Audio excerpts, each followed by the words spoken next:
थांब का पजू भाऊ, काहून? मी का म्हणतो मा एक तू न्याय करून दे. कसा? माझ्या आज्याच्या 13वीचा कार्यक्रम होता, तर या गावामध्ये मी जेवण करायला बोलवायला गेलो, पण गावातलं एकही लोक माझ्या घरी जेवण करायला नाही आला. अरे ना असं काही लिमिट नव्हती ना का, रात्री 11 वाजतापर्यंत सकाळपर्यंत जेवा, नाही तर 5-6 वेळा जेवा, याच्यात काही लिमिट नव्हती. मोठे मोठे याटम आणून ठेवलं दादा. लोकायला काही वाटते का नाही वाटत, आलं नाही. 2-4 गंज माझ्या घरी भात वाचला. मग किती वाजेपासून जेवण होता? 11 वाजतापासून रात्री आणि बोलवायला केव्हा गेला? 10:30 वाजता गेलो रात्री. तुझा आजा होता का तेवढ्या डावरी उपासी? लोकांच्या का कवाडा आपटायला गेलता 10:30 वाजे तू? अबे तुला जेवण देवाचाच होता तर 6 वाजेपासून 10 वाजेवरी देवाला पाहिजे.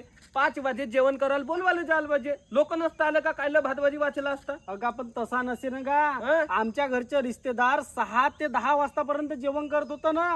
जरी ह्या गावातल्या लोकांना जेवण करायला बोलावलं असतो तर चेंगळा चेंगळी नसती झाली. म्हणून मी आरामात गावातल्या लोकांना 11 वाजता जेवण करायला बोलावलं आणि हे 15 वाजता आरामात जेवलं ना, मस्त झोपून गेलं. दादा त्याला येवायला नाही पाहिजे का?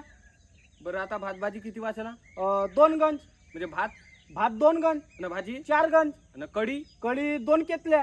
असा कर, आता तो रोजे गरम करावचा आणि 2 महिने खात जावाचा. तुम्हीच खाऊन टाका, ठीक आहे? आणि याच्या बाद कधी कार्यक्रम करतील ना तर गावातल्या लोकांना बोलवજો नको, येत नाही हो. आणि खास करून मला तर अजिबात नको बोलवतो, ठीक आहे? मी तर अजिबात नाही.